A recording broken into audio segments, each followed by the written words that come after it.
ಕಳೆದ ಹಲವಾರು ವರ್ಷಗಳಿಂದ ಕೆಪಿಎಸ್ಎಲ್ ಇರ್ಬೋದು, ಎನ್ಇಎನಲ್ಲಿರ್ಬೋದು, ಯಾವ ರೀತಿ ಅವ್ಯವಹಾರಗಳು ನಡೀತಾ ಇದೆ. ಪರೀಕ್ಷೆಗಳಲ್ಲಿ ಲಕ್ಷ ಲಕ್ಷ ಲಂಚವನ್ನು ತೆಗೆದುಕೊಂಡು ಯಾರು ಅರ್ಹರಿಲ್ಲ ವಿದ್ಯಾರ್ಥಿಗಳಿಗೆ ಅವ್ರಿಗೆ ಕೆಲಸವನ್ನು ಕೊಡ್ತಕ್ಕಂಥ ಕಾರ್ಯದಲ್ಲಿ ಏನು ಕಪಟ ನಾಟಕ ನಡೀತಾ ಇದೆ. ಮತ್ತೊಂದು ಕಡೆ ದೈಹಿಕ ಶಿಕ್ಷಕರ ನೇಮಕಾತಿ 15-20 ವರ್ಷ ಆದರೂ ಆಗಿಲ್ಲ. ಸಂಗೀತ ಶಿಕ್ಷಕರು 15-20 ವರ್ಷಗಳಿಂದ ಆಗಿಲ್ಲ. ಕನ್ನಡ ಟೀಚರ್ ಇರ್ಬೋದು, ಸೈನ್ಸ್ ಟೀಚರ್ಗಳು ಇರ್ಬೋದು, ಹಿಂದಿ ಟೀಚರ್ ಇರ್ಬೋದು, PSTR ಶಿಕ್ಷಕರ ನೇಮಕಾತಿ ಇವತ್ತು ಆಗ್ತಾ ಇಲ್ಲ. ಇಡೀ ರಾಜ್ಯದಲ್ಲೂ ಆಗ್ತಾ ಇಲ್ಲ, ಹೈದರಾಬಾದ್ ಕರ್ನಾಟಕದಲ್ಲೂ ಕೂಡ ಆಗ್ತಾ ಇಲ್ಲ. ಬಯೋಟೆಕ್ನಾಲಜಿ, ಚಿತ್ರಕಲೆ, ದೈಹಿಕ ಶಿಕ್ಷಣ, BCom B.Ed ನಮ್ಮ ಚಲವಾದಿ ನಾರಾಯಣ ಸ್ವಾಮಿಯವರು ತಮ್ಮನ್ನು ಉದ್ದೇಶಿಸಿ ಮಾತನಾಡ್ತಾ ಹೇಳಿದರು,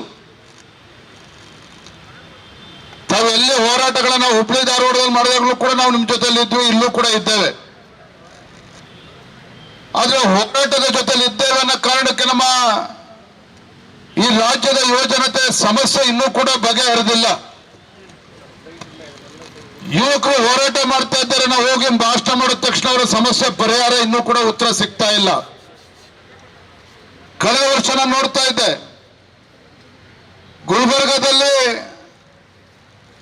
ಹಿಂದಿನ ಮುಖ್ಯಮಂತ್ರಿಗಳು ಭಾಷಣ ಮಾಡ್ತಾ ಇದ್ರು, ಮಲ್ಲಿಕಾರ್ಜುನ್ ಖರ್ಗೆನೂ ಕೂಡ ಇದ್ರು, ಅಲ್ಲೇನೆ AICC ಅಧ್ಯಕ್ಷರು. ಅದೇ ವೇದಿಕೆಯಲ್ಲಿ ಸ್ವತಃ ಮಲ್ಲಿಕಾರ್ಜುನ್ ಖರ್ಗೆ ಅವರು ಅಂದಿನ ಮುಖ್ಯಮಂತ್ರಿಗಳಿಗೆ ಆಗ್ರಹಪಡಿಸಿದ್ರು, ಉತ್ತರ ಕರ್ನಾಟಕದಲ್ಲೇನೆ, ಕಲ್ಯಾಣ ಕರ್ನಾಟಕದಲ್ಲೇನೆ 35,000 ಶಿಕ್ಷಕರ ಹುದ್ದೆಗಳು ನೇಮಕಾತಿಯನ್ನು ಕೂಡ ಆಗಿಲ್ಲ, ದಯವಿಟ್ಟು ಅದ್ರ ಬಗ್ಗೆ ಕ್ರಮ ಕೈಗೊಳ್ಳಿ ಅನ್ನೋ ಮಾತನ್ನು ಕೂಡ ಮಲ್ಲಿಕಾರ್ಜುನ್ ಖರ್ಗೆ ಹೇಳಿದ್ರು. ನಾನು ನೋಡ್ತಾ ಇದ್ದೀನಿ ಕಳೆದ ಕೆಲವು ದಿನಗಳಿಂದ KPSC PDOಗಳ ಪರೀಕ್ಷೆಯಲ್ಲೂ ಕೂಡ ಅವ್ಯವಹಾರಗಳಾಗಿದ್ದಾವೆ. 400 ಪೋಸ್ಟ್ಗಳು ಪಶು ವೈದ್ಯಾಧಿಕಾರಿಗಳ ನೇಮಕಾತಿ ವಿಚಾರದಲ್ಲಿ 400 ಪೋಸ್ಟ್ಗಳಿಗೆ ಒಂದೊಂದು ಪೋಸ್ಟ್ಗೆ 80 ಲಕ್ಷ 90 ಲಕ್ಷ ಲಂಚ ತೆಗೆದುಕೊಳ್ತಾ ಇದ್ದಾರೆ ಅಂತ ಹೇಳಿದ್ರೆ ಈ ಕಾಂಗ್ರೆಸ್ ಸರ್ಕಾರ ಏನು ಕತ್ತೆ ಕಾಯ್ತಾ ಇದೆಯಾ? ಹಾಗಾದ್ರೆ ಯಾಕಿದ್ರ ಬಗ್ಗೆ ಸಮಗ್ರವಾಗಿ ತನಿಖೆ ಮಾಡೋದಕ್ಕೆ ಸಾಧ್ಯ ಆಗ್ತಾ ಇಲ್ಲ?